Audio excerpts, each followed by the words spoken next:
India ఇప్పుడు official గా ఎలాంటి స్టేజ్ లో ఎంటర్ అయింది అంటే మనం మన మెజారిటీ ఆఫ్ నైబర్స్ తో రిలేషన్స్ రిపేర్ చేస్తున్నాం, ఇంకా బెటర్ గా మార్చుకుంటున్నాం. అండ్ ముఖ్యంగా చెప్పుకోవాలంటే మాల్దీవ్స్ కి బుద్ధి వచ్చిందనే చెప్పుకోవాలి. మనం ఈ ఇష్యూ గురించి కంప్లీట్ గా తెలుసుకుందాం. రీసెంట్ గా పిఎం మోడీ గారికి గ్రాండ్ వెల్కమ్ ఇచ్చారు మాల్దీవ్స్ ప్రైమ్ మినిస్టర్. ఏదైతే ఒకానొక టైంలో ఇండియా అవుట్ అన్న టీ షర్ట్ వేసుకొని క్యాంపెయిన్ చేశారో మొహమ్మద్ మొయిజు, ఎవరైతే మాల్దీవ్స్ ప్రైమ్ మినిస్టర్ ఉన్నారో అతను ఇప్పుడు పిఎం మోదీ గారికి గ్రాండ్ వెల్కమ్ ఇచ్చారు. ఒక గుణపాఠం నేర్చుకున్నారనే చెప్పాలి మాల్దీవ్స్. ఒకసారి మనం ఇండియన్ మ్యాప్ ని గమనిస్తే మనం జెన్యున్ గా అర్థం చేసుకోవచ్చు, రియలైజ్ అవ్వచ్చు మనం మన నైబర్స్ తో ఒక మంచి రిలేషన్షిప్ ని ఎంజాయ్ చేస్తున్నాం. Like example, India Sri Lanka relations improve అయ్యాయి. ఒకప్పుడు ఉన్న శ్రీలంక గవర్నమెంట్ కంప్లీట్ గా ప్రో చైనా అయిపోయింది. బట్ ఇప్పుడు వచ్చిన గవర్నమెంట్ కంప్లీట్లీ ప్రో ఇండియా ఉంది. అక్కడ మనం ఇన్వెస్ట్మెంట్స్ చేస్తాం, ఇంకా చాలా డీల్స్ అవన్నీ నెగోషియేషన్స్ లో ఉంటాయి. కంప్లీట్లీ ఒక ప్రో ఇండియా కంట్రీగా మారింది శ్రీలంక. అండ్ ఇప్పుడు మాల్దీవ్స్ కూడా ఒకానప్పుడు చైనాకి తొత్తుగానే పనిచేసింది, ప్రో చైనాగా మారింది. చైనీస్ అండ చూసుకొని ఇండియాకి వ్యతిరేకంగా చాలా స్టేట్మెంట్స్ ఇచ్చింది. కానీ అలాంటి మాల్దీవ్స్ ఇప్పుడు అర్థం చేసుకుని మళ్ళీ ఇప్పుడు ఇండియాతో క్లోజ్ గా మూవ్ అవడానికి ట్రై చేస్తుంది. రిలేషన్స్ రిపేర్ అవుతున్నాయి. ఈవెన్ ఇండియా చైనా రిలేషన్స్ కూడా కొంచెం కొంచెంగా పాజిటివ్ వైపు వెళ్తున్నాయి. ఎగ్జాంపుల్ చెప్పుకోవాలి అంటే మనం చైనీస్ టూరిస్ట్ కావచ్చు లేదా వాళ్ళ బిజినెస్ మెన్స్ కావచ్చు, వాళ్ళకి వీసా ఇవ్వడం మొదలు పెట్టాము. గల్వాన్ ఇన్సిడెంట్ తర్వాత మనం వాళ్ళకి వీసాలు ఇవ్వలేదు, మళ్ళీ ఇప్పుడు ఇచ్చాము. ఆల్రెడీ చైనా వాళ్ళు ఐ థింక్ 2022లోనే ఇండియన్ టూరిస్ట్ కి బిజినెస్ మెన్స్ కి వీసా ఇచ్చింది చైనాలో. కానీ మనం ఇంత లేట్ గా ఇచ్చాం. మనం కూడా కొంచెం పాజిటివ్ స్టెప్స్ చూపిస్తున్నాం చైనాకి, లైక్ చైనా పట్ల. సో ఇది కూడా ఒక చిన్న పాజిటివ్. ఎస్, మనం చైనాని ఎప్పటికీ నమ్మలేము, బట్ ఒక చిన్న పాజిటివ్ స్టెప్ అనే చెప్పుకోవాలి చైనా పట్ల. నెక్స్ట్ మోడీ గారు నేపాల్కి వెళ్లే ఛాన్స్ కూడా ఉంది. ఐ మీన్ కొన్ని నెలల తర్వాత అక్కడ ఒక సెక్యూరిటీ ప్యాక్ట్ కూడా సైన్ చేసే ఛాన్స్ ఉంది. అది కూడా నేపాల్ లో ఉన్న కేపీ ఓలీ శర్మ కొంచెం ప్రో చైనా ఉన్నాడు. కానీ తర్వాత ఏం మాట్లాడి బిహైండ్ ద డోర్స్ ఇండియా వైపు తిప్పుకుంటారా, ప్రెషర్ పెడతారా అనేది చూడాలి. ఇంకా కొన్ని నెలల తర్వాత ఆ ట్రిప్ ఉండొచ్చు పిఎం మోదీ గారిది. ఇక పాకిస్తాన్ గురించి అంటారా, దాని గురించి మనం ఏమీ మాట్లాడలేము. అది ఫర్ ఎవర్ ఇండియాకి అగేన్స్ట్ గానే ఉంటుంది. అది పుట్టినప్పటి నుంచి అలాగే ఉంది. అది ఎప్పుడు ప్రో ఇండియాగా మారే ఛాన్స్ అయితే అసలు లేనే లేదు. దాని గురించి మర్చిపోవడమే బెటర్. ఇక భూటాన్ విషయానికి వస్తే భూటాన్ తో మన రిలేషన్స్ చాలా బాగున్నాయి. ఎప్పటికప్పుడు ఇంకా ఇంప్రూవ్ అవుతున్నాయి, కానీ ఎప్పుడు నెగిటివ్స్ రాలేదు. చాలా friendly and peaceful country Bhutan. దాంతో మనం ఒక మంచి రిలేషన్షిప్ నే మనం ఎంజాయ్ చేస్తాం. ఇక బంగ్లాదేశ్ విషయానికి వస్తే మొహమ్మద్ యూనస్ ఉన్నంత వరకు ఆ కంట్రీతో మనం ఏ మంచి రిలేషన్షిప్ పెట్టుకోలేము. ఎందుకంటే తను complete pro China, anti India. మనం ఏమి చేయకపోయినా కూడా వాంటెడ్లీ ఇంటెన్షనల్ గా యాంటీ ఇండియా నరేటివ్ తను చూపిస్తున్నాడు. అండ్ తను కొంచెం యుఎస్ఏకి ప్రోగా ఉండే అంటిల్ బైడెన్ ప్రభుత్వం ఉన్నంత వరకు. ఇప్పుడు మనం బంగ్లాదేశ్ లో ఏదైనా ఎలక్షన్స్ జరిగి ఒక డెమోక్రటిక్ లీడర్, కొత్త లీడర్ వస్తే తప్ప రిలేషన్షిప్ అయితే బంగ్లాదేశ్ తో పెద్దగా ఇంప్రూవ్ అయ్యే ఛాన్సెస్ అయితే లేదు.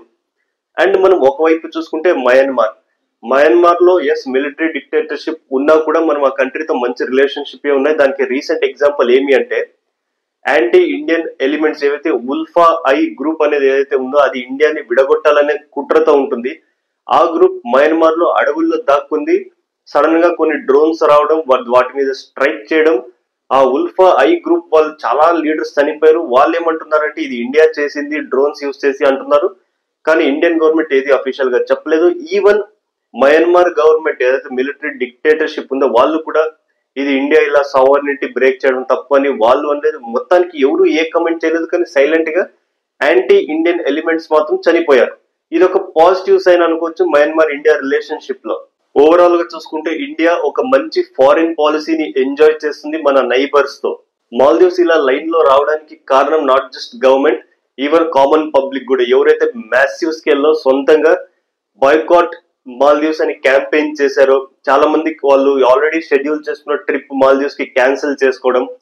దాదాపు 70% లో డిక్లైన్ వచ్చింది వాళ్ళకి ఇండియన్ టూరిస్టులు మాల్దీవ్స్ కి. మాల్దీవ్స్ కి వచ్చే టూరిస్టులు మెజారిటీ టూరిస్ట్స్ ఇండియన్సే ఉంటారు. అలాంటిది ఇండియన్స్ నుంచి ఇంత మ్యాసివ్ స్కేల్లో డిక్లైన్ రావడం వాళ్ళ టూరిజం ఇండస్ట్రీకి చాలా పెద్ద దెబ్బ తగిలింది. మాల్దీవ్స్ లో ఉన్నదే మేజర్ గా టూరిజం ఇండస్ట్రీ. వాళ్ళకి మనలాగా సాఫ్ట్వేర్, మ్యానుఫ్యాక్చరింగ్ ఇలాంటి ఇండస్ట్రీస్ ఏమీ లేవు. వాళ్ళకు ఉండేది మెయిన్ గా టూరిజమే. ఆ టూరిజం మీద దెబ్బ పడేసరికి వాళ్ళకి నొప్పి అనేది చాలా గట్టిగా తెలిసి వచ్చింది. రీసెంట్ గా మాల్దీవ్స్ కత్రినా కైఫ్ బాలీవుడ్ యాక్ట్రెస్ ని గ్లోబల్ టూరిజం అంబాసిడర్ గా వాళ్ళు సెలెక్ట్ చేసుకున్నారు అనమాట. ఇప్పుడు ఆవిడ మాల్దీవ్స్ టూరిజం ని ఇండియాలో మాత్రమే కాదు గ్లోబల్ గా కూడా ప్రమోట్ చేసింది. యూరోప్ లో కావచ్చు, అమెరికాలో కావచ్చు, ఆఫ్రికాలో కావచ్చు, ఇలా డిఫరెంట్ డిఫరెంట్ ప్లేసెస్ లో ఆవిడ ప్రమోట్ చేస్తారనమాట. అసలు యాక్చువల్లీ చెప్పాలంటే మాల్దీవ్స్ కి అంత ఓవర్ హైప్ ఇచ్చింది ఈ బాలీవుడ్ యాక్ట్రెస్ వాళ్ళే. వీళ్ళు ఆడికి వెళ్ళడము, ఆ వీడియోస్ షూట్ చేయడము, అది పబ్లిక్ లో అప్లోడ్ చేసి వాళ్ళ పబ్లిక్ కూడా అరే మనం కూడా ఇక్కడికి వెళ్ళాలి అని ఇంట్రెస్ట్ తెప్పించడం, ఇదంతా బాలీవుడ్ వాళ్ళు చేసిన పనే మెయిన్ గా. మన ఇండస్ట్రీ ఇంకా వేరే ఇండస్ట్రీలు కూడా చేశారు, బట్ మెయిన్ గా బాలీవుడే ఈ ట్రిక్ తెలుసుకున్నారు. మాల్దీవ్స్ వీళ్ళని అట్రాక్ట్ చేస్తే పబ్లిక్ కూడా వస్తారని, అలా వాళ్ళు సక్సెస్ అయ్యారు. కానీ ఆ బాయ్కట్ క్యాంపెయిన్ వల్ల చాలా దెబ్బ కూడా తిన్నారు మాల్దీవ్స్. ఇప్పుడు మాల్దీవ్స్ ఏమంటుంది అంటే India is most trusted partner of or most trusted friend of Maldives అని అంటున్నారు. అందులో భాగంగానే పిఎం మోదీ గారికి గ్రాండ్ వెల్కమ్ ఇచ్చారు మాల్దీవ్స్ ప్రైమ్ మినిస్టర్ మొహమ్మద్ మొయిజు. ఒకానొకప్పుడు మొయిజు ఏదైతే క్యాబినెట్ లో ఒక మినిస్టర్ యాంటీ పిఎం మోడీ గారి పైన ఒక జోకర్ అని చెప్పి అలాంటి ఒక స్టేట్మెంట్ ఇచ్చారు. చివరికి ఆ మినిస్టర్ ని క్యాబినెట్ నుంచి తొలగించాల్సి వచ్చింది. ఇది కంప్లీట్ ఒక యూటర్న్ పాలసీ ఫ్రమ్ మాల్దీవ్స్ అని అనుకోవాలి. ఏదైతే యాంటీ ఇండియా ఉందో ఆల్ ఆఫ్ సడన్ ఇప్పుడు యాంటీ చైనా అవడం, ప్రో ఇండియా అవడం, కంప్లీట్ యూటర్న్ కొట్టింది మాల్దీవ్స్. ఇండియా మాల్దీవ్స్ ఎకనామీకి హెల్ప్ చేస్తుంది. లైన్ ఆఫ్ క్రెడిట్ లో భాగంగా దాదాపు 4,800 కోట్లు లోన్ అప్రూవ్ చేసింది మాల్దీవ్స్ కి. ఈ లోన్ మాల్దీవ్స్ వెంటనే తిరిగాల్సిన అవసరం లేదు. ఓవర్ డౌన్ ద లైన్ ఒక 10 years 8 years అలాగా ఇన్స్టాల్మెంట్స్ లో వాళ్ళు మనకి రీపే చేయొచ్చు కంఫర్టబుల్ గా. అండ్ ఈవెన్ మనం ఫ్యూచర్ లో కూడా ఒక అండర్స్టాండింగ్ జరిగింది మాల్దీవ్స్ తో ఫ్రీ ట్రేడ్ అగ్రిమెంట్ చేసుకోవచ్చు అని. ఆల్రెడీ మనం యునైటెడ్ కింగ్డమ్ తో కూడా, యూకే తో కూడా ఫ్రీ ట్రేడ్ అగ్రిమెంట్ చేసుకున్నాము. సో నెక్స్ట్ మాల్దీవ్స్ తో కూడా ఫ్రీ ట్రేడ్ అగ్రిమెంట్ చేసుకునే ఛాన్సెస్ ఆర్ వెరీ హై. ఇది మాత్రమే కాదు, మనం చాలా ప్రాజెక్ట్స్ చేస్తున్నాం మాల్దీవ్స్ లో. Even Maldives the ministry of defence building ఏదైతే ఉందో ఆ బిల్డింగ్ కూడా కట్టింది ఇండియానే, ఇండియన్ మనీతోనే. అండ్ దాన్ని ఇనాగ్రేట్ చేశారు పిఎం మోడీ గారు. మాల్దీవ్స్ కి అర్థమైంది చైనీస్ లోన్స్ ఎంత డేంజరస్ అని. చైనీస్ లోన్స్ చాలా ప్రిడేటరీ, అంటే చాలా డేంజరస్ అనమాట. చైనా ఏం చేస్తుంది, లోన్ ఇస్తుంది, అవసరం కంటే ఎక్కువే లోన్ ఇస్తుంది. చాలా అది టెంప్టింగ్ గా ఉంటుంది ఆ లోన్ అమౌంట్. అండ్ దానికి తోడు రేట్ ఆఫ్ ఇంట్రెస్ట్, తిరిగి ఇవ్వాల్సిన వడ్డీ ఏదైతే ఉంటుందో అది చాలా ఎక్కువ ఉంటుంది.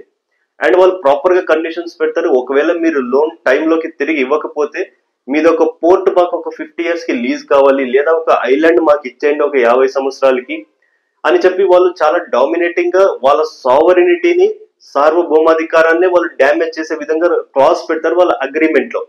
ఇదే విధంగా దెబ్బతినింది ఒకప్పుడు శ్రీలంక, అలాగే కొన్ని ఆఫ్రికన్ కంట్రీస్. మనం తెలిసే ఉంటుంది చాలా మందికి, హంబన్ టోటా పోర్ట్ అనేది శ్రీలంక చైనా చేతిలోకి వెళ్ళిపోయింది. అలాగే దెబ్బతిన్నారు పాకిస్తాన్, కానీ పాకిస్తాన్ కి గత్యంతరం లేదు. సో చైనా తోనే నడవాలి వాళ్ళు, ఎందుకంటే ఆ రేంజ్ లో లోన్ తీసుకున్నారు వాళ్ళు. అండ్ ఆఫ్రికన్ కంట్రీస్ చాలా వరకు దెబ్బతిన్నాయి. ఇవన్నీ చూసి ఐ థింక్ మాల్దీవ్స్ కి బుద్ధి వచ్చిందని చెప్పాలి. కంప్లీట్ గా యూటర్న్ కొట్టి చైనాని దూరం పెట్టి ఇప్పుడు ఇండియాతో నడుస్తున్నారు వాళ్ళు.